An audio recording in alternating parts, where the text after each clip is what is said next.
It's the Daddy Show. It's the Daddy Show. Yes, it is. Yes, it is. It's the Daddy Show. It's so bad and so sexy. Ooh, you're gonna love it, baby. Oh, you wanna do this show? Daddy Show.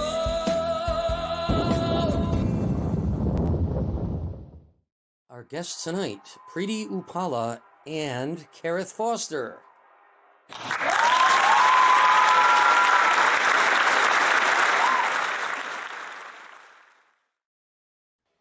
All right, woo! Hey guys, welcome to the show. So Kevin, I just got on the internet and I went to the event and I can't seem to find how to get live on my phone. So I hope we got 8 viewers, so hopefully other people can find it. I wanted to share it, but anyway, so it's been a big week. We're dedicating the show, by the way, to my older brother who just passed, Scott F. McDermott. I love you, Scott. I know you're watching down on me now. I really appreciate everybody checking in tonight, and let's make this a fun show. So we got a big snowstorm on the way here in the Northeast. I've been in LA for the last 7 years, so I don't know if I'm ready for this, to tell you the truth. My blood is still thin. I'm still like I'm still like a lizard. You know what I mean? Lizard in the sun in LA, and I'm gonna freeze. My blood is gonna freeze. But you know, there's one thing I love about New York drivers, is that in a snowstorm, New York drivers know how to drive. You know, New York drivers, you'll be on the highway, you'll be good. They'll be going 75 in a blizzard, following the taillights behind them. They're fine, no problem, going 75 miles per hour, no headlights. They don't even care. You know what I mean? They're fine. LA, there's like a puddle in the driveway. An LA driver will go through that puddle, spin out, and kill their cat. You know what I mean? They don't know how to drive. They don't know how to drive. Like there's a cloud in the sky. Everybody slows down to 20 miles per hour. So at least I don't have to worry about that here. I know. Everybody says it's the oil that comes out of the pavement, and everybody's afraid of hydroplaning. But let's be honest, okay? LA drivers just don't know how to drive in the elements. Okay, let's be honest. So it's been a crazy week. I don't know. I got my ghost cup, by the way, today. I got the ghost cup. My cup also died this week, but I'm keeping it. Its spirit remains. It does, and there are spirits in the spirit. All right. So it's been So it's COVID dating. I can't figure out how to do it. I can't figure out how to do it. You know, you got to bring it like an oxygen meter with you, and a thermometer. Have they tested cryogenics? It's like, hi, yeah, sure, I'll make out with you, but first, here's a rectal thermometer, and put this oxygen meter on your thumb, on your finger, whatever works, and then we'll make out with masks on. If we have sex, it'll be through a sheet. You know, it's I don't know how to do it, dude. It's crazy. It's crazy. What else has been going on? Just the crazy Tom Cruise news. How about that? Tom Cruise is yelling at everybody on the set. And you know what? People get upset at Tom. I call him Tom because I know him from the tabloids. And people get mad at Tom. Tommy, I like to call him. He doesn't like it, but you know, at least in my imagination, he doesn't like it. But I do it to rib him. But Tom Cruise gets on the set. He's on the set. Now bear in mind, this man is employing thousands of people. And all those people are eating at all the restaurants and all the places, and they're ordering and these guys are not obeying the COVID rules. In my opinion, I would yell at them too. I'm like, isn't this the most expensive movie ever made? He's shooting some of it in space, right? You don't want COVID in space. You'll explode, right? Doesn't it cause the blood vessels to open and stuff like that? He'll be in space all of a sudden. Hey, I'm feeling sick. Pop! All of a sudden, Tom Cruise has exploded all over the capsule. Okay, you don't want that. You don't want exploded Tom Cruise all over the capsule. Okay. But besides the fact that it's a mess, I mean, come on. He's fun to watch. I mean, all his antics. I want him to jump on more couches and profess his love for women, even though he likes men. I want all this stuff to happen. I don't want to lose Tom Cruise. He's too much fodder for comedy. And to be honest with you, I like every movie he's done, almost every movie he's done. But, that's just my opinion. That's just my opinion. And we have some other stuff going on too, but let's make Kevin big. Let's make Kevin big. Guys, welcome Kevin. He's only got half a head. That's okay. It's disintegrated, but I'm excited about the exploding Tom Cruise float in next year's Thanksgiving parade. Everybody flipped out on Tom Cruise for like you. I that's my Tom Cruise impression. He's Tom Cruise. He's okay to take it. Dude. I'm sorry, but that dude. Did you see the last movie he did? He did all his stunts. He jumped across buildings with no protection, like not even a condom, and he You don't know that. You don't know that. Nobody broke his foot. Yeah. He broke his foot jumping across buildings, and he kept going with the scene. He's a badass. He's a badass. It's an impressive career he's put together. How was your week? My week was great. Yeah? I have 6% more head this week than I did last week. How could it not be great? It's growing back. It's growing back. Just marching towards 100. Yeah, I know, really. So have you learned to play that piano yet? I have not. They're going to repossess it unless the market rebounds. So that's a great way to lull the whole show, Kevin. That's all. Talk about taxes and that's great. That's just it's my reality. Screeching halt. I'm excited about our show tonight. We got two amazing women. Yes. Two powerful, strong, amazing, funny. God, it's just I can't even believe we're lucky enough to have them both on the show.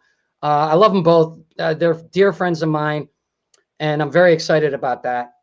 But before that, we got to be like idiots and do one of our segments. How about that, Kevin? I'm in. Yeah? Let's do it. Let's do the song titles, baby. All right.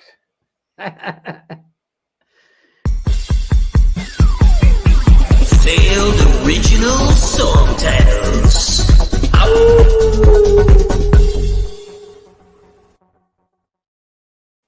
I really didn't believe you that you would look good dancing in silhouette with a wig like that, Kevin. That was really great. That was awesome. Thank you. I'm an entertainer, Danny. All right. So for those of you who don't know this what we're doing is a lot of song titles that today weren't always, they didn't just come up with that song title. They failed with a lot of song titles. For example, Single Ladies was originally Quit Being a Cow and Giving Away All the Milk. Wait, let's not jump. Wait, I gotta hold on. Let's soak in that one. I'm just picturing a milking machine now. Single Ladies was originally Quit Being a Cow and Giving Away all the milk. I don't just so you know, I didn't write that one. I want to be 100% clear on that. It's old-fashioned. I don't know. I think it could have worked either way. That song title could have worked. It might not have been as big. All right, let's go to the next one. My Humps was originally Hooteritaville. Hooteritaville. And it was originally a title that was suggested by Jimmy Buffett, if I'm not correct. Or if I'm correct, right? Had to be. It had to be, right? All right, next one. Life is a Highway was originally I Need to Get Out of This Jurisdiction. Sounds like there was also a felony. Yeah, it does, right? All right, next one. Endless Love was originally Ironclad Prenup. It's It's a different take on the same story. No, because think about it. You know, everybody talks about endless love and all these. We all know the reality about relationships, don't we? 3 years tops. Right? Exactly. You need the prenup, especially if you're working at McDonald's. There should just be a renewal. Right? No, and the There's too much 3-year mark pressure with marriage. There's too much pressure. should be like motor vehicles. You got to go in for an eye test. So make sure you got it all there. Make sure you can still get it up. Oh. Hey man, we got to look at the woman's side too. You know what I mean? That may be a negative for her. You got to kick the tires. You got to make sure it works. Both people work. All right, let's go to the next one. Every breath you take was originally, can you just lean a ladder against the tree in your yard? That would make 4 a.m. a lot easier. That's a really long title. It's either way you're stalking. Do you remember back in the day before the internet? You remember that? Back when when you wanted to stalk a girl, you didn't do it online. You did it in a tree outside their front door. You know what I mean? And nobody even called the police. No. No, but if they overshared then like they do now, you'd have stalkers tipping the ladder over and pulling down the shade. Show's over. I sometimes I don't understand, Kevin, but I still laugh. That's okay. That means it's working. Please don't twerk. Okay, next one. Uptown Funk was originally Underarm Stank. Oh my God. That last one was great, especially since I wrote it. 3 a.m. in the club. And now we're down to 9 viewers. Awesome. All right. Oh my God. We got one more. All About the Bass was originally All About the Bass because that is all about the bass. No trouble. Okay, you can twerk now, Kevin. About that bass. About that bass. Oh my God. So, I think that's the end of those. Did you say there's 10 viewers? How many protest letters do you think that dance could generate? Oh God, I'm hoping 6? a lot. Oh wait, we got more. 8675309 by Tommy Two Tone was originally 1-800-867-5309, but he thought it would really cheapen the whole thing and downgraded the message. It was right. So it was originally a sex line. Is that what's happening? It was at least teasing that. Okay, all right. It's just not as romantic when it's a sex line. I mean, for you maybe. Depends on the pricing. What I Like About You by the Romantics was originally You're Warm.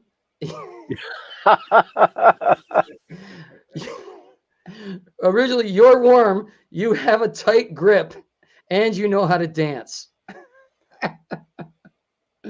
Oh, this is like a high school prom song.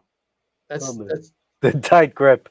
The Summer of '69 by Bryan Adams was originally the summer when I was too busy doing everything else but 69ing. When you put it that way, it's harder to sing. That's just depressing. That's why it's harder to sing. I used to sing that song. We Found Love by Rihanna was originally we found the F key on the piano and stuck with it for 4 minutes. It sounds like a political battle behind the scenes. That is awesome. That is, I mean, come on. How many songs are like that? You know, if you sing, that's, I have a problem with a lot of the songs. Like if you hear your booty, like 50 times, you need some new lyrics. That's all I'm saying. You know what I mean? I understand you're obsessed with the booty, but can you describe it a little differently maybe or something? I mean, God, it's just like too much, man, too much. All right, so I think that's the end of it. I don't know. I didn't look at the schedule today. Oh, no, there's more. Start Me Up was originally, you do not want me to drink that scotch. Oh, God, that reminds me of so many women I dated. It really does. You know when they have that one drink too many and that switch goes off, you know, They're like a perfect. They're like happy. Like, yeah, everything's great. All of a sudden they have that one drink. They're like, That's what called is wrong with everyone? Why isn't everybody paying attention to me? Good thing Spank Cliff me. drunk. Cocaine was originally Bolivian marching powder. I hope this isn't too high class for everybody out there. We're back to 11 viewers. That's good. That's good. 11 viewers. It's I'm so proud. Hey, welcome, Susanna. Guys, this is our beautiful, lovely engineer, Susanna, who does all the magic to make this show look amazing. How are you, Susanna? I can't hear you, Susanna. Hi. Hi. I am great. Thank you for asking. I am getting notifications that your privacy settings are making it so the public cannot see. Seriously? That is what I am getting. Oh Yes. my God. So you need to make it public. Okay. Kevin, do your job and entertain people while I'm doing this. I'm going to make Kevin full screen. No pressure. all right. Well, no, there is no pressure because until you make it public, it's not going to have a large audience. So,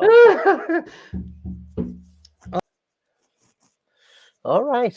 So as we experience mild technical difficulties, we're going to have Danny back in just a moment. My head is now larger, but still only operating at 92% due to lighting and a green screen malfunction.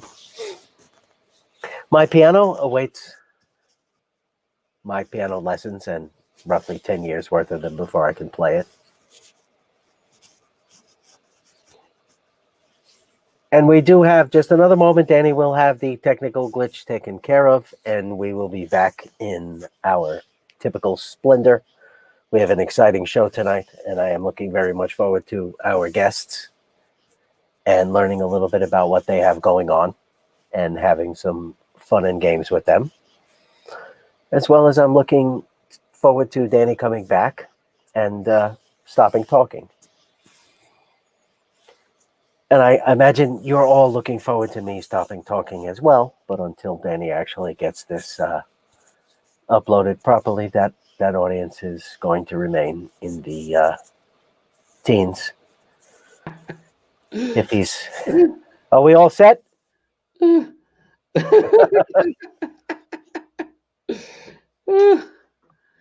Oh my God. All right. Is that working now? Is it good now?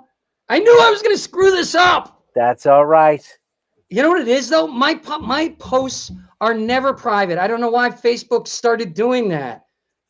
It started making my posts private, and I don't know why. For whatever reason, it does occasionally. Once one switches, it stays that way. All right. Well, Susanna, how are we doing now? Is it public now? Rudy is saying people are trying to watch and it's not working.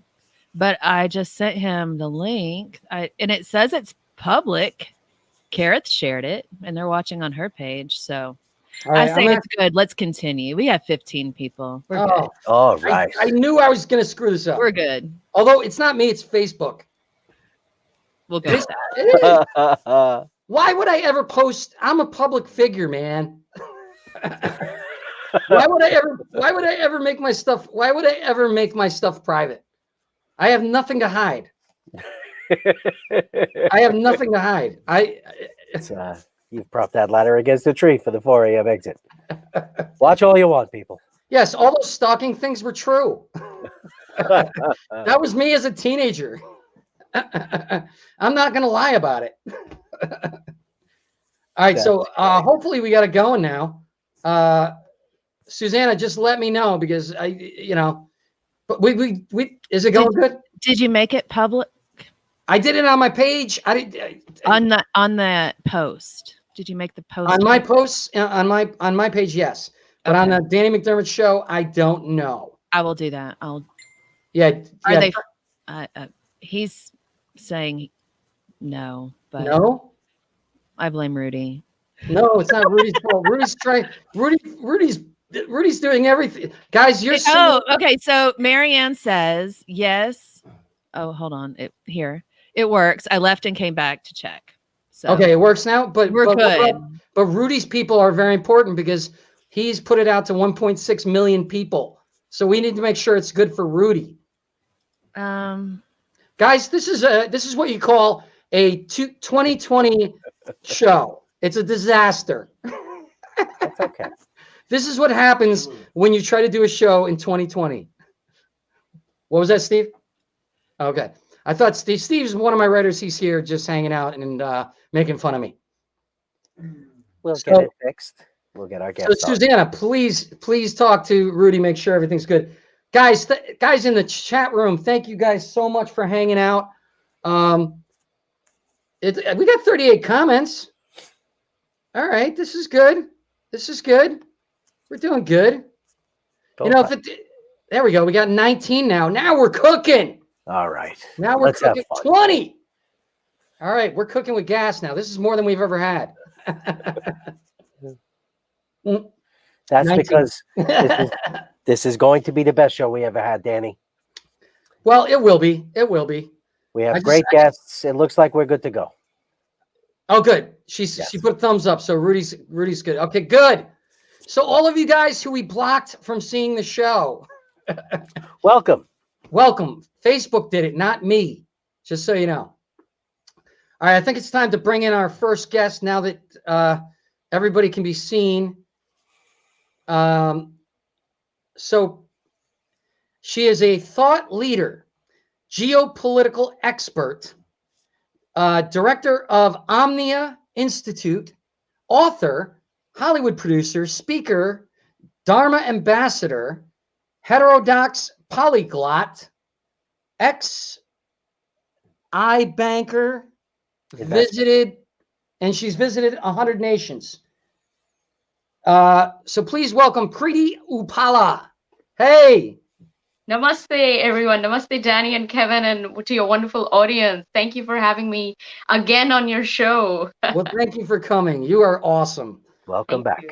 Oh my God. I knew this was going to happen. I was talking to everybody before the show because my friend Rudy Claire, who by the way bought this camera and gave me this camera years ago, is helping out with the show tonight. I love him dearly. And we basically blocked the 1.6 million viewers that he advertised to with some kind of weird privacy setting on Facebook. So they probably all gave up by now. But anyway, there's 12 people. Hi. Yay, woo. You look beautiful tonight. Thank you, thank you.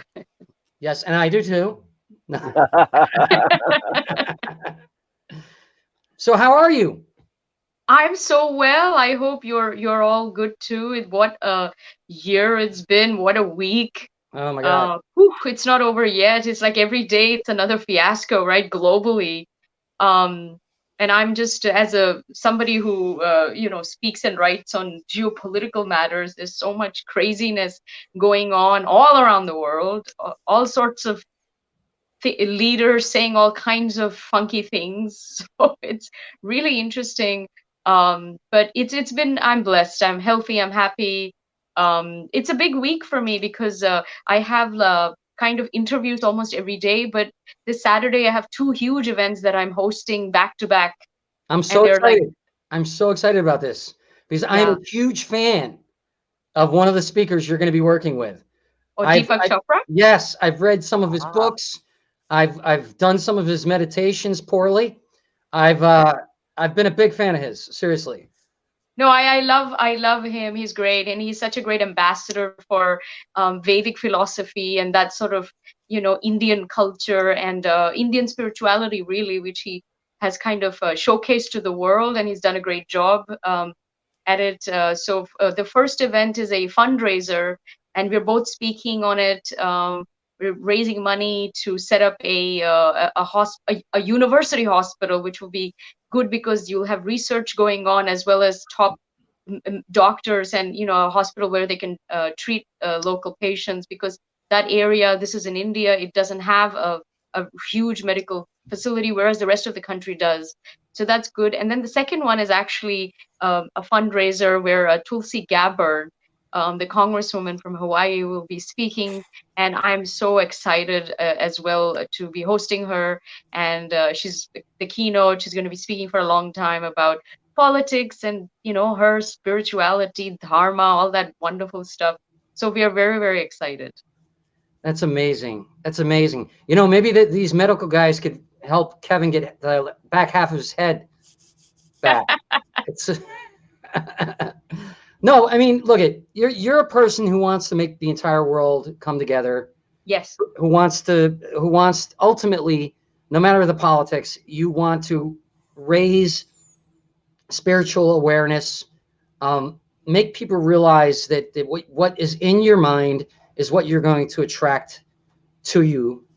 And we all, I'm a firm believer in that. I mean, I made a decision, and I think I probably told you this. I tell everybody this. I made a firm decision to only surround myself with good people in my life. And I think, I know that's the reason you are in my life, the reason Kevin is in my life, the reason I've attracted such amazing people. And I think people get so caught up in their drama, that they don't realize they're perpetuating more drama. You know what I mean? Yeah, that's true. It's what's in your mind. Thoughts become things. Also, you attract who you are. So if you're attracting a lot of assholes, you got to ask yourself, what in you is the asshole? Kevin. And we are like a radio transmitter. We attract whatever matches our frequency. So if you're low vibration, that's what you'll attract. And people forget that this is in their control. I mean, there's a lot of things. I'm a big believer in destiny. I think there are many things that are predestined, written in the stars. It's beyond you. It's karmic, but it's not karma that you can even control. I think it's a bigger karma, deeper karma. It's sort of beyond the mind and the body's spectrum, right? So that will happen. That will unfold naturally as it does. But there is a part of your life that is under your control. And I think that's when you can choose to be a good human being, come from love, see that we are all, actually connected energetically. We are one. This whole interconnectedness and oneness is a big thing. So although, politics does, we have different politics. People are so divided in the world. But beyond that, I think on a cellular level or on a very, very deep level, we're all one. And I think we have forgotten that completely. So we need to get back to that point.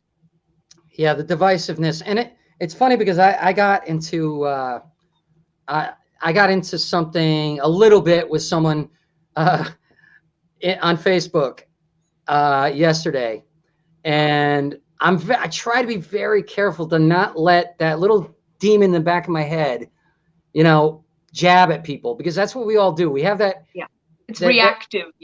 Yeah, we have that little need to not only be right, but to jab someone, and because we feel like their view is stupid in some way. You know what I mean? And it's really a weakness to do that. Yeah. True. And also, I think because of COVID, especially this year more than ever, because people have such little control on their external lives, the only thing they can control is their comments and their tweets. So I think everybody is engaged and immersed in the social media, and anything shows up that is slightly off kilter, they are attacking. And it's just sort of a subconscious, I guess, try to have some kind of power or control in their own lives, because the rest of their life is beyond them. They have no control and they feel powerless, I think. So this is the one area where they can control it, and they do have some kind of power. And if they hear or see something where obviously the person doesn't know what they're talking about or whatever, I think the people are doubling down on that and becoming a little like gotcha or all of that. They're kind of rubbing it in your face or if somebody disagrees with you, they are very offended, so you have people reacting, I think, a little abnormally, Yeah. because nothing else in their life seems to be working, so Well, they're just plus, kind of yeah. projecting it, I think, on social media, which is very, very sad. It's very venomous. You should see some of the hate out there, especially on Twitter, because people say whatever they want. The problem is there is censorship, but there isn't censorship across the board. So one team is getting censored and the other isn't, and Yeah. it's like so lopsided. You know what though? It's they've got algorithms now that that are getting everyone. Hmm. And like swear words or words that are derogatory. Sometimes people are getting kicked off and the more times you get kicked off, the longer you get kicked off. Yeah. And honestly, I think it's a good thing in a way, because what it does is it forces you to go, wait a minute, if I say this the way I want to say it, I'm going to get kicked off. So maybe I have to really try to get my point across with real words. You know what I mean? And really describe what I'm trying to get across, instead of just like, you're an idiot and I'm right and just F off, you brainless whatever. You heard the word I was going to say. I did. You know what I mean? Because that's what everybody feels like. Here's the thing.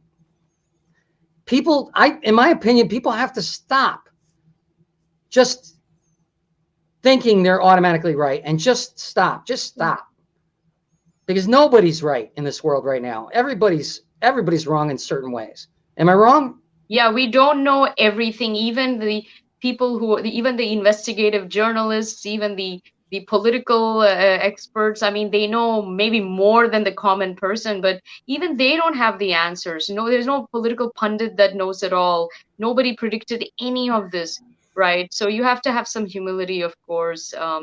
And it's globally, it's like this. It's not just America, it's everywhere around the world. And also, it's not going to end anytime soon. There is so much coming. I mean, I don't know how much you're keeping up with the astrology, but 21st of December is this great big event happening in the sky where you have Saturn, Jupiter, and Pluto in Capricorn, and they are all going to be kissing each other. They're going to be on top of each other. It's like like exact conjunction, I think, which is It's like a once in celestial a orgy. yeah, it's a planetary orgy, Will they baby. planetary in, distance? in Capricorn, which is very rigid, and it's a big deal, and that is going to people are predicting all kinds of things. Some say it's a conflict, some say it's going to be a war somewhere in the world, some obviously there's upheaval, because Capricorn is the sign of the old way, the old structures, the old financial system, the banking system, the corporate structure, political system. So Pluto is the one that is the destroyer. So when it comes around, it destroys everything in its wake. And then Jupiter amplifies everything. So you have massive destruction. And then Saturn is very discerning. So you have basically very, very specific, massive destruction of the old ways that no longer serve us. And you can see there is so much that no longer serves us, right? So they will be a upheaval on so many levels, but I think when there's such a strong planetary alignment, it's always manifests in an actual event. Like that's how astrologers can predict earthquakes and tsunamis and all. You could see it's so clear when you look at the charts. You Really? look back. I don't know. There might be a conflict somewhere.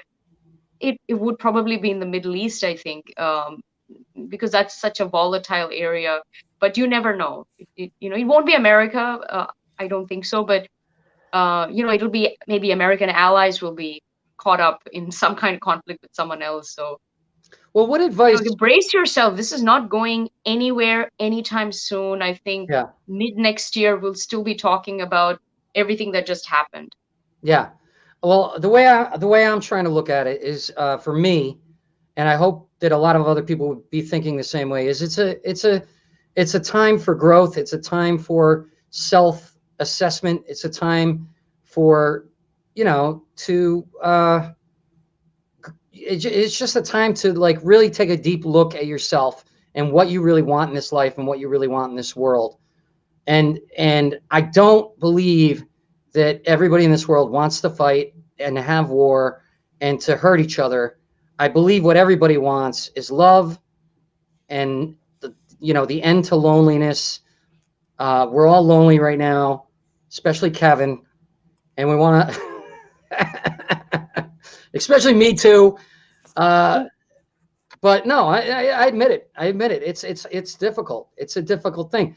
But I really think that I mean, when you get the word love in your head, that's always the way to approach everything, because everything's going to be better no matter what kind of discussion you're having. If you just keep that word in your head, the word love, just see the letters. You don't even have to. You don't even have to. Just imagine there's a Post-it note on your head that says LOVE, and go into every situation with that. Yeah. And just keep thinking about that. And no matter what someone else's belief is, hopefully you will listen to each other, and even if you disagree, still love each other. Yes, come from love, and also remember, this is a paradigm shift. As bad as it all looks and feels, it's perfect. It's a divine orchestration. It's karmically perfect, and you just have to trust that the universe knows better. And we go through these phases. The world does, the planet does, nature does. There is absolutely a reset happening in so many ways. But know that at the end of it, we are going to come out of it alive. I think birth and death are part of the cycle of life, and maybe pre-COVID we just didn't pay attention to it, but it's a very natural part of human existence, right? So I think it's forcing us to maybe look at the concept of death more seriously. What is it? Do we really die? I mean, the soul doesn't, from a spiritual perspective. So, and we are not the mind and the body anyway. We are the soul that lives within. So in that way, we never die, right? So you have to look at these things differently, and maybe look at it from a more metaphysical point of view, because that's very comforting. I think if you look at it from that perspective, then you're detached, you surrender to the flow, and I think all of this is Maya, and especially in Hollywood, it's all Maya, it's all illusion. So you have to don't get caught up in the Maya. Everyone does. It's so easy to do that. Just detach yourself and look at it like outside in, and you'll see it's all love. And you'll see that it's all fine. And years from now, we will look back, I think, and maybe I think the world might be a better place in some ways. I know that the next 10 years are going to be very, very volatile. Oh, whoa, 10 years. And Slow down. financially as well. I don't want to hear 10 years of pain. No. No, we won't be masked up for 10 years. But no, even I was listening to this famous astrologer yesterday from India, and she was saying next 10 years, planets are very tricky. But you need that. There's going to be a weeding out of bad seeds, and bad people and bad governances. And, there's a lot of rogue elements are going to be wiped out. Some countries might get disintegrated, but they're problem actors anyway. So there is going to be conflict. There is going to be war, border conflicts, all of that bloody stuff. But they will be the triumph of the good over the evil, for sure. Sounds a lot like my past relationships. It sounds to me like she's telling us to get the large pizza. All right. And I will. So as a comedian, I think part of the solution is to have fun and be funny and stop taking everything so damn seriously and enjoy it. So we've got a segment we wanted to do with you. Okay, all right, let's do it. This is going to be a fun one. Woohoo.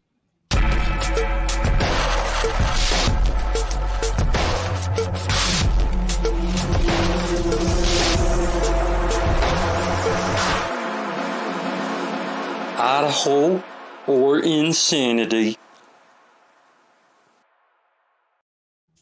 Ooh, go Idaho.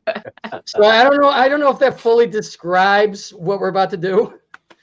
It was definitely weird, and I love it. But what we're going to do here is wait before you bring up the banner. What we're doing is we're coming up with news stories, and we have to decide. And I to be honest with you, the writers did this, so I don't even know the truth. Mm-hmm. Are these real news stories?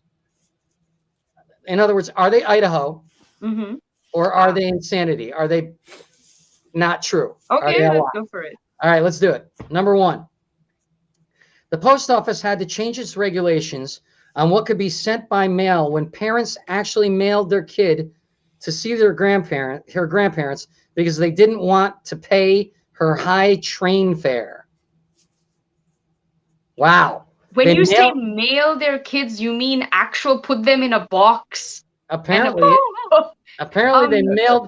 they mailed their kid. So it sounds ridiculous, but I think maybe so they don't want to put them on a train, but maybe they want to put them in a courier. I mean, I feel like I think it's legit. I think this is not made up. I know the wording is weird, but I think there was a cheaper way to travel than the train, which involves the postal, right. But to save money, I mean, well, the couriers might be cheaper than trains. I don't have. They'd have to but to save Maybe money, it's free. they'd have to send them like not even first class. They'd have to send them economy, and that's got to be. I mean, it sounds so very bad. uncomfortable. Now that I read it, I'm like, come on, this can't be true. No, it's not But bad at all. it's Idaho, so I don't know. I was gonna say, yeah. Remember, we're talking about Idaho. You here. pack the kid in bubble wrap, and that's a toy when they get there. Yeah, they're just Who popping it. doesn't play with bubble wrap? Give them a couple I'm going candy to bars. say it's true because they're saying the post office had to change regulations. One person tried something stupid like sending their kids on a courier carriage or something. I think that's what happened because they're saying that they changed regulations. So somebody tried something that wasn't smart and the post office was forced to do something about it. So I think it's Idaho. Yeah. Yeah, that sounds like an Idaho parent to me. I'm gonna go with Idaho too. What do you think, Kevin? I actually, not only do I think it's Idaho, but I think the next year the kid complained that they couldn't travel. You mean I can't go FedEx? Oh, Ready? All right, let's see. What is it? It is. yay! Oh my It's God. Idaho. All Okay, right. woo, see, Someone tried- that's good. They tried to send their child through the mail. A 6-year-old girl named May was mailed from Grangeville to Lewiston, a Wow. little over an hour's drive by modern car. The 48.5-pound package was just shy of the recently instituted 50-pound limit. So they must have made her lose weight for this. That's hysterical. They made her. This Wow. is like an exercise routine, just to lose enough weight to be sent. There's a cake at your grandparents' house. You'll gain it back. No, but then she can't come home. Maybe that's the idea. In 1917, there were no provisions specifically prohibiting the sending of a person. The postage total was a paltry 53 cents in stamps, which had been attached to the girl's coat. Oh Well, my! they were nice enough to pay postage. They're very honorable people. They just, here, hold on, honey. Here you go. Let me take That's this. so cute that they paid for the postage. I think that's very honorable. She traveled the entire distance to Lewiston in the train's mail car Wow. and was delivered to her grandmother's home by the mail clerk on duty. Wow, It's a good ending. that is a great find. Oh It's my a God, great story, actually. Yeah. It I've got is. great writers. That's amazing. All right, let's see what the next one. A man's unique proposal went viral this summer when he spelled out the following proposal to his girlfriend in her backyard with about 200 netted gem potatoes borrowed from her father's potato warehouse. Olivia, will you marry me? She was delighted and said yes, but thought he was bringing her outside to give her a puppy. Okay, see, that looks, with the picture, that's got to be true. That's got to be true. Yeah. We should not show the picture because it gives it away. I'm going to give the same answer I gave last time. I think it's true, and I think she's still disappointed, and he also has to get her a puppy. And these are Idaho potatoes, I'm assuming. Yeah, I think they mailed the puppy, Kevin. That's a. Or they mailed the bride. That they taped potatoes to the puppy. Okay, so we know it's true, right? Is it true? Let's see. I think it's got to be. It's got to be true. Gotta be. Oh! See, I'm like, why are they giving you a photo? That's dodgy. Wait a minute. I think the photo was to mislead us. Did my writers actually go out in their backyard and No. do that potato thing to happened- fool us? Is that what happened? It It happened in Canada. Okay. Oh, it happened. Oh, I should have recognized But not in inferior Idaho. potatoes. not in Idaho. All right. Let's go to the next one. All right. Faced with the difficult task of repopulating areas where their unique habitat building skills were needed, Idaho Fish and Game officials threw dozens of beavers out of a plane. I don't get On the it. shores of Payette Lake are crates full of beavers, part of a shipment to be dropped in the primitive area by parachute from an airplane. A conservation officer runs suspension ropes through the beaver drop box. The drop crates are loaded into the airplane.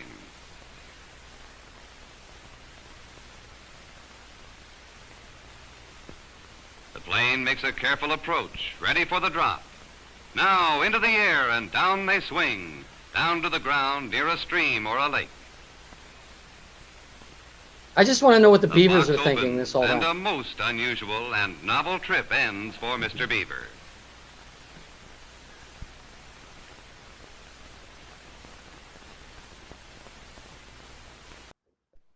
He That- seemed happy. Yeah, I'd be happy to get out of a box if I was. I want to go in. I want to be parachuted out of a box. It sounds like fun. It's got to affect the food chain too. Like the moose used to be in charge, but then beavers from the sky, I think they take over. Oh my Sky God! beavers take over wherever you drop them. That's my belief. So they were sent there to populate the place. Okay. And build dams, you would think. Stop rivers from rivering. Good for them. They're having a good time. I think it's Idaho for sure. Well, it's definitely true. Okay, there It's you true, go. but is it in Idaho? I think that's the question. Yeah. We don't need to guess. Yeah, it's all right. I think Idaho. Yeah. It is Idaho. Oh, it did. Oh, okay. In 1948, Wow. four small wooden boxes held aloft by parachutes drifted down slowly into the Frank Church Wilderness region. Each box had air holes, thank God, and contained a pair of beavers. No beavers were I thought it said insured for a second. Injured. And all of them went on to build dams, make more beavers, and generally do whatever the beavers do. I think that's so cute. That's Loosely really what I cute. said. Oh my God, that's crazy. That's insane. Go Beavers. That's actually how I first saw Idaho. And they had Jumbo Drop. They should have Beaver Drop, the movie. Of course, that was a movie in the porn channel. Anyway, I'm guessing Kevin was in it. Next one. A couple in Idaho made their wedding memorial by adding a pair of cows to their wedding party as their ring bearer and flower girl. That's got to be true. That's very believable. Come on. No, false. You don't think it's true? I don't think it's true. Oh, it's in, That was in another town, maybe. Okay. we've heard of wedding vows, but as far as we know in Idaho, there haven't been wedding cows. Okay. No bride is going to agree to up the likelihood of stepping in shit on her path to Aw. wedded bliss. No, but at least if any of her bridesmaids calls her a cow, that should be like, no, look right over here. That's the real cow. Oh. All right. In an attempt to curb weed-loving thieves who kept taking them, Idaho transportation officials replaced both 420 mile markers on the U.S. Highway 95 with signs saying 419.9. That sounds like L.A. Oh, that's so funny. Wow. For those of you who don't smoke weed, 420 is the date where weed is celebrated. Why is that again? It started with a high school in California. Not that I know anything about this, but that was the time of day that a specific group would get together to indulge, and they Oh. became known as the 420 Club, and then that spread from there. But I'm just Good guessing. story. I mean, that definitely sounds like something college kids would do. All right, I'm going to say it's false, and I'll tell you why I'm going to say it's false. I don't believe that there is a stretch of Idaho long enough to support a 420-mile highway. It would be north to south because Idaho is a long state north to south. Ah, okay. But I don't believe it's that long. So I'm going to say it's not true of Idaho, but true of every single state that has a highway that's got a 420-mile marker. Yeah, I'm going to say false too. I'm going to guess it's a different, because you convinced me, Kevin. I think it's a different state. Probably.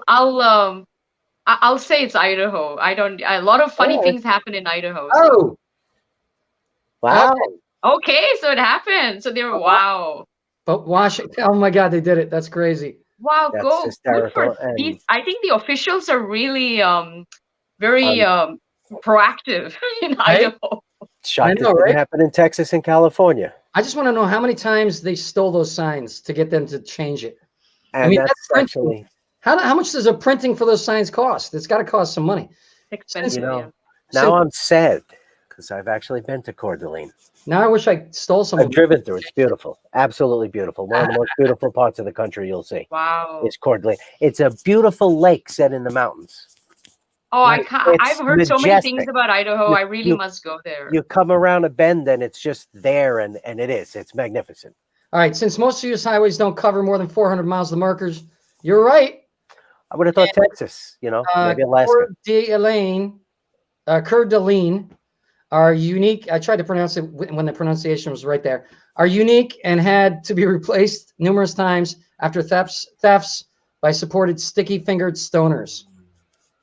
Washington and Colorado soon followed with their own markers after a rash of similar thefts. Wow.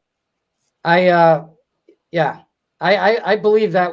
I believe that 100%. I think if the All show right. viewership goes up in places where there's a 420-mile marker, I think the viewership will go up and the signs will come down. So Preity, before you go, or you can hang out, but we want to know tell people about where they can find you and when are these speaking engagements?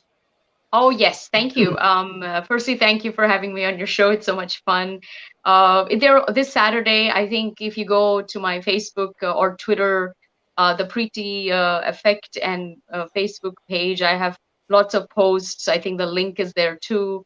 It's right on the bottom. Yeah, and Going please check it out. And you can find me all on Instagram as well, on YouTube and so on. So. Yes. This is the second appearance as well. What do you call him? Your soulmate bear? Is that what you call him? Adonis. Adonis. That's Bear awesome. humbug. That's awesome. So thank you so much. And guys, great to connect with you and hope to see all of you again and hope to be on your show again. Of course you will. You're the first person to be on twice. Always a pleasure. Ooh, I feel so special. And you are. All right. Thank you so much.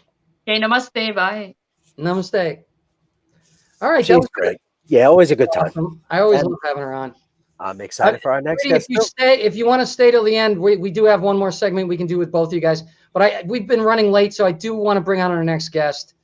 Looking She's forward. another very close friend of mine. She's a comedian as well as her name is Karith. She's featured in 2 hit documentary films, Can We Take a Joke and No Safe Spaces, which have garnered accolades in the Washington Post and Time Magazine, as has her TEDx talk. Please welcome, Karith is the author of You Can Be Perfect or You Can Be Happy, a top 15 bestseller on Amazon. Please welcome Karith. right. Let's hear it. Hi there. So sorry you had to wait so long. How are you? I'm good. I wanted to jump in so badly. All those things were really great. And I kept having tidbits to share with you that I'm like, oh, I know why there's 420 and I know why this is this. And Tell us about the 420. so 420, actually, it does have to do with being high, but not the high that is associated with high. Although that happens, but it's actually 420. It's 420 a.m. That is when you have the highest, greatest connection to source, to God. Really? Yes.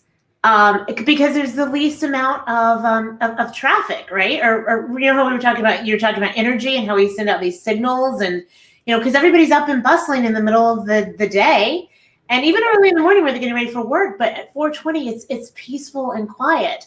But 420 in the afternoon is also a very good time to just kind of take a siesta like they do in Europe, Okay. and just kind of chill and calm down. But it also is, a little time for some shaking and baking. I've often heard Jesus was the Most High. There you go. that, There you must, go. that must explain why I have to get up at 4:20 every morning to go pee. That's It might, my friend. And while you're there, you might as well be like, okay, God, what are you trying to tell me? Oh my God! It's right now. There's 11 people watching with 11 emojis. 11. How crazy is that? that's Super unanimous. 11. I always notice that stuff. Anyway, so we've got a huge following of 11 people right now. Your book. Let's talk about your book. Yeah. You sent it to me when I was having a tough time, and you wrote this beautiful inscription in here. I'm not going to read it because I don't have my reading glasses on me right now, but it's a Join the club. Let's see. I love how long we've been friends. Thank you for making the world a better place with your talent. May you always find the funny, and may you always choose happy. Love, laughter, Karith. Thank you for this. You're so welcome. You're such a wonderful person. You really are. Thank I've you. always been grateful to know you. Thank you. So tell us about the book and tell us how you came up with it. And Well, like you said, we know each other from our comedy days, right? And Yeah. I think we've all had these lifetimes, and we've reinvented ourselves over so many different arenas, from acting to being in the media. I was an on-air TV and radio personality with Imus in the morning, and other things. I did Best Week Ever and Comedy Central, all that stuff. And I never thought I was going to be an author, just like I never thought I was going to be a comedian like that. I was supposed to be like Oprah. I was supposed to be a journalist. Okay. But life has a funny way of kind of shifting things for you. And I actually wrote this book. It was right after the idea came after I had my first child. And I was in just kind of a new mom tailspin, and I was beating myself up mercilessly. I share about it in the book why, but and a friend of mine said, Karith, listen, you can be happy or you can be perfect. I choose happy. Yeah. And while the heavens should have opened up and a chorus of angels should have sung, it was just a nice thing for my friend to say, who was trying to offer me comfort. But it always stayed in the back of my head, and I juxtaposed it. You can be perfect or you can be happy. And then it dawned on me how much of my life I've spent trying to be perfect, the perfect friend, the perfect daughter, the perfect actress, the perfect employee, the perfect girlfriend, the perfect student, the perfect whatever. And realizing that there really is no such thing as perfect.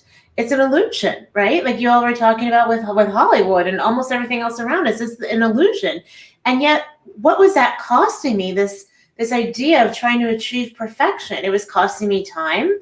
It was certainly costing me opportunities because I was missing out on things. So I'm like, oh, I'm not good enough for that, or I'm not perfect enough to try out for that, or whatever. It cost money, and it cost me joy and happiness. And when that clicked for me, I realized, I'm not the only person who needs to hear this. And it truly was like divinely inspired. I mean, I wrote this book, most of it between 3 and 5 in the morning on my phone. Wow. I mean, that's as a comic. I mean, you have very little time. To be honest with you, I've been doing it. God, I've been in the business I used to run those shows in New York. I've been in the business for 30 years. I didn't even try to get a late night talk show or any of that stuff. I don't know why. I just always liked doing the work and working on my art. And I never did all the things to try to promote myself. Like, I don't know how you did it. I envy your drive to be able to do that. My drive has always been to just get on stage and do more shows and write more stuff. And the business of it always bothered me. And things only started to click more for me when I decided to surround myself with only good people. Yeah, that's important. And listen, don't think that I, wasn't hesitant. I mean, if I had my way, this book, I'd still be writing this book and editing it and trying to make it perfect, right? Like, this is a perfect example of your mess is your message. And my doing this and getting it out there, I mean, yeah, there are misspellings in there. I even had 2 editors. There are things that could be correct. There's some things that maybe got left out a little bit, but it was I was speaking with one of your producers earlier and talking about why, how it's so important that it's not that I'm not scared or I don't have fear in my life, but what overrides the fear is my wondering, what if I don't do this? What if I don't go for it? What if this opportunity doesn't come around again? And I've had those experiences. I share in the book about, getting a call from Comedy Central. My manager, you remember Marty Fisher? Yeah. Right? Yeah. He got a call from Comedy Central, and they wanted me to sit on the dais and be on the roast for Larry the Cable Guy. Oh, who's wow. a dear friend. And I was a young comic at the time. I mean, I think I'd only been doing it 5.5 years. That's a huge opportunity for you were only doing it for 5 years at that point? Yeah. And I made the mistake of asking other older comics, like, because I'm like, I don't even have my 45-minute A-list yet, that set. Yeah. I'm not a national headliner just yet. But all of these things, right? All of these things that I let expound in my head to keep me from saying yes. And I ultimately turned it down. But I also had a lot of other comics who were like, you only get one chance to make a first impression. And, and I let that get into my psyche, not thinking like, oh, they're probably like, oh, maybe a little jealous that they've been in this game 15, 20 years. Absolutely. And like hindsight is 20/20, right? Yeah. So I said no. And I of course, I felt terrible about it, but I was like, oh, well, I want to, I'll get another chance again. It'll happen again. So the moral of the story is I'm in LA. I don't know if we were over there at the same time with each other, but I'm in LA recovering from my IMUS gig, and I see Jesse Joyce share on Facebook that he got a writing gig for Comedy Central, and I was like, oh my God, that's great, because we're always happy for when we see other comics get something because we know how hard this business is. Unless they're an asshole. Well, I'm not gonna say that. I'll let you. You're like, oh man, really? That guy's so right? good. Really, that bitch got that? What? But I remember being like, wow, that's so great. Like, congrats. And so I wrote him. I'm like, what show are you writing for? He goes, well, I'm not really writing for a show. I'm like, well, what are you doing? He goes, I'm writing for the roast. I'm like, I'm sorry, you're what?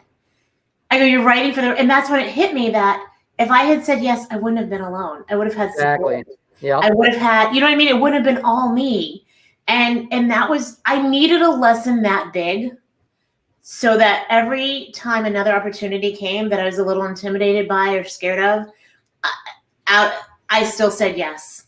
And because I do that, because I've done that, I've had this amazing life and career and success. And even when I had no idea how it was going to happen, something always came my way, whether it was the finances or a mentor or you know what I mean? Whatever it was I needed, it came to me because I put myself out there with that energy of the yes.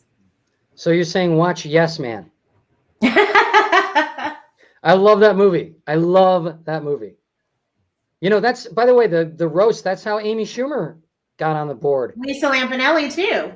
But Amy was a very new comic when she got I remember that. She hadn't been doing it that long when she got on the roast. Well, she did Last Comic Standing, and that's what put her on the map. Right, but but how long has she been doing stand-up? Not that long. I remember talking with her and offering tips and that kind of stuff. Yeah, exactly. She was very young, yes. Yeah, it was funny because I remember everybody's going, wait, is that Amy Schumer on the roast? What? I just saw her at an open mic the other day, But yeah, but that's the thing. See, a lot of comics don't know that. They've got writers to help you. They got everything. They want the show to go good. So we don't see the stuff behind the scenes. A lot of times. I mean, having been somebody who was in journalism before my comedy career, and that's why I'm not in journalism anymore, because I saw what was going on behind the scenes, and it was very disconcerting. Really? Yeah. Yeah. Well, it's all about marketing now, right? It's all about it's about sensationalism. It's about, getting the numbers. It's about, making the money. It's and keeping your audience. So letting people live in their echo chambers, whatever that echo chamber is, and perpetuating this division and this, polarization that we have, because it that fuels the machine. Yeah. Uh-oh, Danny went away. Kevin, it's you and me. All right. So, and Preity, there you go. There you go. I don't know if Danny ran out of power. So interesting. But here we are again.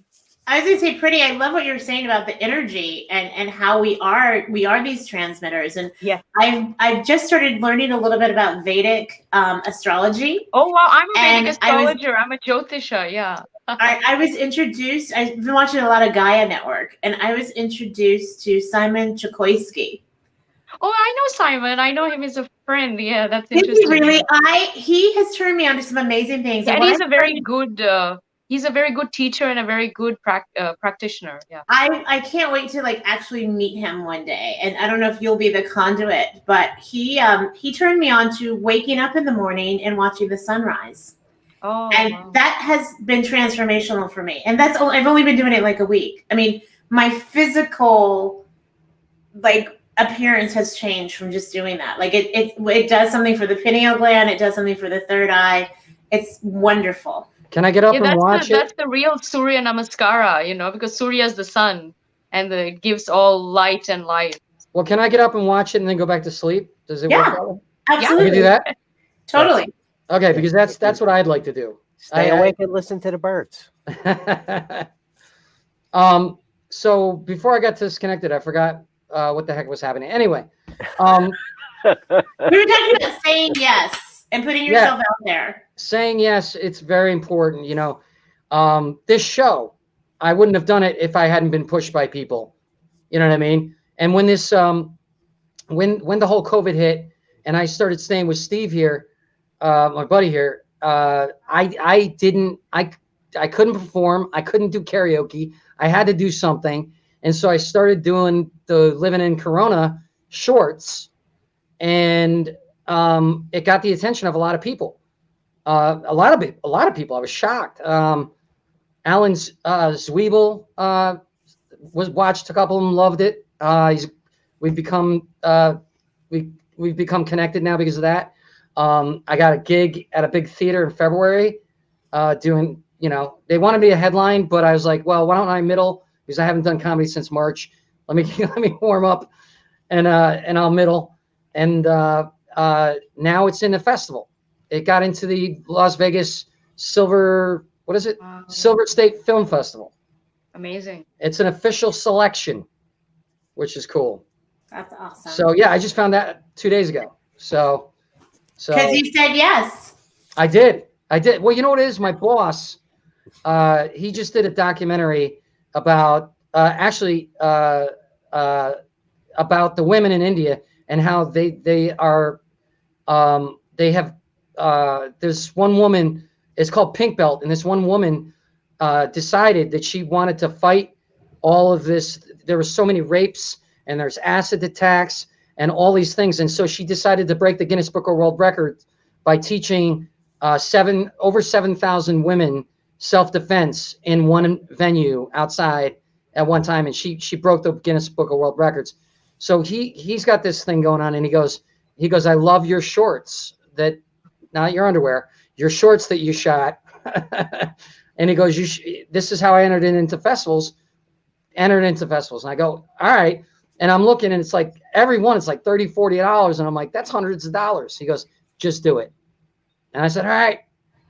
I did it, and now the first one, it's in. It got selected. So Wow. you're right. You talk yourself out of entering stuff. You talk yourself out of doing stuff. I've done it too many times. Last Comic Standing, when it was early on, when Barry Katz was still working there, Mm-hmm. they told me they wanted me to go and audition. I said, oh, great. And all my friends were getting appointments. So I was like, great, I'm going to get an appointment. They're like, no, you got to wait online. And I'm a young, cocky comic, and I'm like, I got to wait online? I'm not waiting online, and I didn't. And so I just didn't do it. Months later, I was in LA, and I called Barry, and I went through 2 secretaries to get to him, but Barry picked up the phone, to his credit. Barry's always been good to me. Mm-hmm. And he goes, I go, Barry, I'm in LA. I'm going to be performing at this club. He goes, yeah, that's great, Danny. I noticed you didn't audition for Last Comic Standing. And I was like, oh, he's a producer on it. And out of the thousands of people, so basically what I realized was they wanted to put me online so that they could put the camera on me waiting online. And it could have gone a lot further. So I always regretted that. And there are plenty of moments like that. And so to your point, yeah, if you don't say yes, you're never going to get anywhere. You know, we make up millions of excuses why not to do something. You know what I mean? Yeah.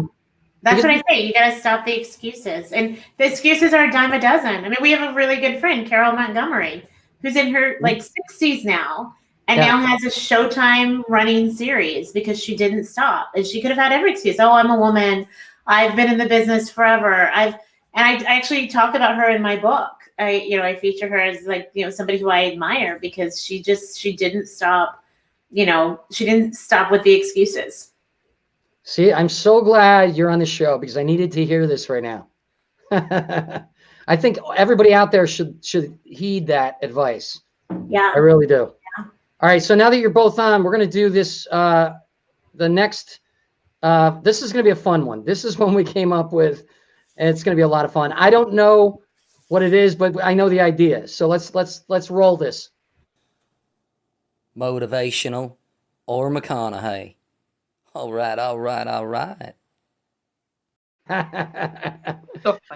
So the whole point of this one, we got to have music to that next time. But the whole point of this one, that's my horrible Matthew McConaughey impersonation, by the way. So the whole point of this one is you've got to guess if this is a motivational quote by a motivational speaker, or is it Matthew McConaughey? Wow. Which he's kind of become kind of a motivational speaker, but. All right, let's see what we got. I want to read it in his voice, but quality questions create. No, I'm not going to do it. Quality questions create a quality life. Successful people ask better questions, and as a result, they get better answers. That's tough. I can hear him saying that. And the reason I say that, and literally I can hear him saying it, because my husband and I just listened to his book on his audio book of Green Lights. I just downloaded that. I haven't. You'll enjoy it. I'm sure I will. So we have to guess if this is his quote or somebody else's, right? Right, exactly. I think it's his quote. I'm gonna say it's Tony Robbins. I'm thinking Tony Robbins. Yeah. That sounds like a Tony Robbins one to me. What do you think, Kevin? With your half a brain. Actually, I'm gonna say McConaughey. Are you? I am. See, I've always been the rebel. All right. Yes. Very good. Very good. Go. Tony Robbins. He has great quotes. I swear to God, I didn't know this. I haven't even read it. The writers are going to hate me for saying that, but I haven't read it. No, but I met Tony Robbins. He's huge. His hand engulfs my hand. I mean, he's a giant. That's funny, man. He's a great guy, though. I've been to a couple of his motivational things hungover. Did you walk on fire? I'm a fire walker. Are you? I've done it, yes, in Sydney. Oh my God, I've never done that. I've always wanted to, but then again, I haven't wanted to. It's scary. It's a great experience, yeah. All right, what's the next one? Life is a series of commas, not periods. That sounds like Christopher Walken. It's not his quote. It's not Matthew's quote. Yeah, that sounds like Christopher Walken. I don't think it's Matthew. I can see him saying it, but I don't think he said it first. Do you guys realize that Christopher Walken, when he takes a script, he removes all the punctuation? He literally. I love Christopher Walken. Yeah, that's why his cadence is so much more unique than any other actor. I'm going to say McConaughey. I'm not. No. Okay, very good. Really? Okay, good quote. There you go. It does sound now I hear his voice. Yeah, it does sound like that. In a gentle way, you can shake the world. That sounds like a pervert. Someone else. That doesn't even sound good. In a gentle way, you can shake the world. That's got to be McConaughey. I'm going to say McConaughey. I don't even understand what that means. But I feel and he probably said it. Wow. What? Oh, that makes sense now. He has great quotes. Gandhi had some of the best quotes. Oh my God. Yeah. It actually upgraded the quote to know that Gandhi said it. Yeah, because once he knew it was Gandhi, I'm like, oh, now I get it. Now right. You were so gentle. We didn't get it before, but then when it says, oh God, now I get it. I still think Gandhi has murdered a few flies because I think flies are reincarnated assholes. I really do. I just don't think I don't think could have the patience. You know, to be saying. And he wasn't a Jain. Jains don't hurt if he was. I could see him carting the fly outside and letting it go. All right, next one. The best advice comes from people who don't give advice. That's good advice. That is a great statement. It really is. It really is. And it's not Matthew. I think it's too deep. I don't know. I'm going to say it is.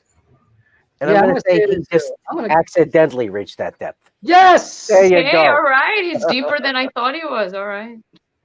You know what? We all make fun of him, but I mean, He's really come to his own, I think. I think this is the real him that it's always been. And for the first time, he's showing his real self, which I like. And he's much more profound than he ever let on. Yeah. Yeah. Well, I mean, he was just a pothead with his shirt off most of the time, banging bongos. And, it was just what it really was he didn't care about the limelight. He just wanted to live and enjoy life. But now he's taking a more proactive stance. Yes. And his drive, he's gained more drive. I think he was blessed to get into the business, much easier than most of us have had to work. But I'm not saying he hasn't struggled. I don't know, but I know he had a pretty easy streak going for a while. Yeah. All right, next one. You'll listen to his book. You'll hear him talk about it in his book. Yeah, I'm gonna be definitely pretty moved by that. Was I right though? Was I close? Karith? About what? About what I was saying about his career? Well, I think he did get in, but he also got kind of typecast. And there was a point in his career when he was like, I don't want to play these roles anymore. And I'm going to tell everybody who's putting me out there that I want to make a shift. And that was really kind of laying it on the line, like we're talking about, because not everybody's going to accept you. It's like a lot of these actresses. Remember when like Carrie Russell cut her hair? The girl. Yeah, I was so upset. Lost their shit. Love her. I was so upset. All right. So next one. In the middle of every difficulty lies opportunity. That's a great quote. Not McConaughey. Not him. And McConaughey. You know what's funny? That's exactly what I was talking about COVID. I basically said that exact thing. So I'm going to say it was me. Oh, wow. Einstein. Same thing. Me, Einstein. There you go. I'm great at math. He was pretty good. He split the atom. You made him believe the show. Same thing. I talk to myself all the time just to make sure you answer. That sounds like Bette Midler. That's Yogi Berra. Is it? No, I don't know. But it sounds like Yogi Berra. When I said it, you believed it. I did because he had some. We should have Yogi Berra quotes sometime. That guy was amazing. He was. I talk to myself all the time just to make sure you answer. That's from the great book, The Tao of Yogi. What's that, Steve? It's just make sure you answer. Oh, just make sure you answer. Oh, geez, that's my ADD. Let me repeat this the correct way. Thank you, Steve. I talk to myself all the time. Just make sure you answer. Sounds like a three-way call. But I don't think I'm going to understand. Like, I'm going to talk. And when it It rings, could be you him. answer, It's very but don't talk. commanding. I don't think I'm going to understand that quote unless I know it's Gandhi. Wow. Okay. Matthew Okay. McConaughey. I don't even get that quote. I don't get it either. I get it. No. You get it, Steve? What does it mean? You gotta be able to say He's wait. thinking out aloud, but Oh, just make sure you answer, not me. Is that what it means? it could. I think Think there's different ways you could take the Susanna quote. knows. What do you think, Susanna? Can't hear you. You're on mute. You're mute. He just wants attention. He talks to himself all the time, just so people say, "Are you talking to me?" Yeah, I get your point. Yeah. That could be one of them. Yeah. It's funny. You got the same accent. She's got the same accent. I try. Okay. All right, next one. Do we have any more? I really should know the list of these. That's okay, Danny. It's been a long week. That's all of them. Okay. That's all. Okay. You get lists all the time. Just make sure you check them. Okay. Awesome. So, Karith, where can people find you? Your book? What do you want to promote? Absolutely. Well, I'm doing a ton of things. Obviously, we didn't have as much time, but one of the things that I do is I take educational programming to colleges, universities, even corporations, redefining how we talk and have this conversation about diversity. And I actually coined the term and trademarked the word inversity, because I think it's really important that instead of working from the outside in like we've been trying, we work from the inside out. But part of inversity is shifting from what separates and divides us, like traditional D&I does, to what do we have in common? How can we be truly inclusive of one another? But most importantly, and this is critical, how can we be introspective, meaning understanding your value, your worth, your connection to humanity? Because when you can see those things in yourself, that's when you can see them in someone else. And Perfect or Happy is part of that experience of going inward and understanding your value and your worth.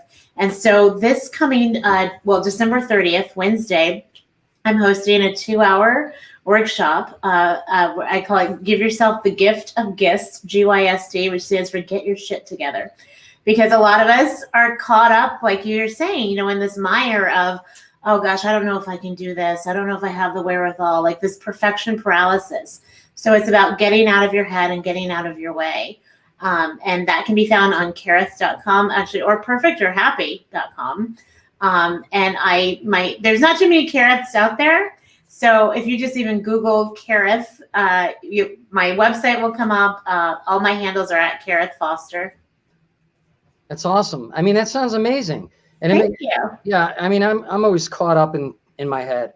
It's a very difficult thing when you have ADHD. So it's something I definitely should take. Do me a favor, put that in the chat, by the way, so that in the private chat, any links you ladies would like to we're going to have them on the end of the video, and we're going to upload it to YouTube. So now you said there was other things you wanted to talk about. What other things do you have still? There was a couple other things. Oh, I just spewed it all out just now. It was awesome. I mean, because it's not like, I don't know how long you got to go on. I love talking to you. I'll talk to you again. I'll come back again. It's all good. Yeah, no, it's great. I mean, that's so. How just really quickly tell me, how would you harness someone and get them to start thinking that way? I mean, well, one of the tenets that I try to really just embed in people's psyche is this idea that we are all in this together. And I loved how you used the word love earlier. And a lot of times I think people think of love as just like this romantic idea. It's so unfortunate that in the English language, we just have one word, where the Greeks have multiple words for different types of love. But love is really this overall thing that connects us, that we lets us know that we're from the same source, right? When we can actually connect to it. And the idea of talking about love, and especially in a corporate setting, that's very foreign. And a lot of people think, oh, you're such an idealist, and it's a little foo-foo. But the reality is, it's not just about getting people in their heads, it's about reaching them in their hearts. Because the heart, they call the heart the little brain, because it has over 40,000 neuroreceptors, and it can think and feel and reason independently from the brain. So the work that I do, which I love being able to infuse comedy into it, because you both, Kevin and Danny as comics, we have to reach people almost instantly. And we have to do it by not just getting them to open up, but knowing that we relate to them. Yeah.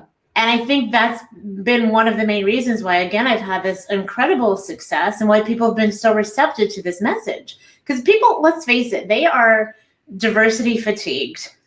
Yep. And it's, and when you get the same thing, you're doing it the same way over and over again, it's like yelling louder at a deaf person. We got to do something different. And that's what inversity is about. So I love it. No, it's one of the things I've talked about this on previous shows is before COVID hit, one of the things I was doing was I was connecting with people on a personal level in a way I never had before. And what I would do is I'd approach someone at a bar, sing karaoke, whatever. I start talking to them, but then I'd ask them real questions. And then all of a sudden, when I get them to really start talking, I put my hand on the shoulder and say, hey, guess what? We're having a real conversation. And all of a sudden, their eyes would just light up. And they'd be like, oh my God, you're right. This is amazing. We're really talking. I'm not just scanning the room for someone to hook up with. And you know what I mean? And I see you and I hear you, and we're really talking to each other. And you really give a shit about what I'm saying and who I am. That connection is everything. It's everything. And there's a deficit of that right now, especially not just because of social distancing. You know, even before Corona hit, there was a deficit of connecting because people were just online, you know, arguing and getting caught up and wrapped up in their egos versus, you know, having conscious empathy, active listening, responsible reactions, and environmental awareness or care, like caring. And that's what I say I want people to do. I want you to care about yourself and about others. Yeah.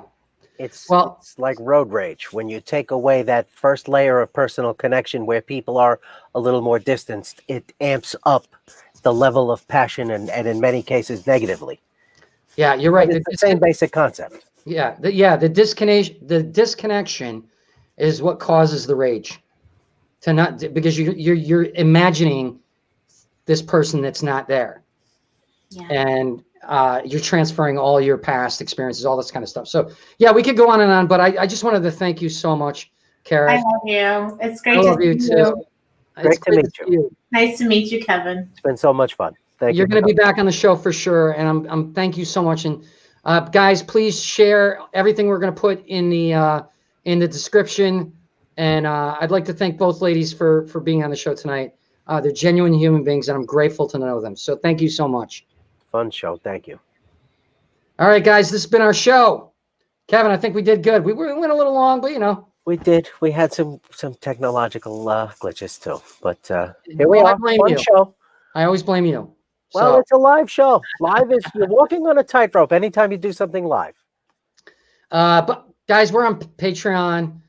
Check it out. Danny McDermott show. You can find it on there. We'll have it in the links. Thank you guys so much. Peace and see you next week. Oh.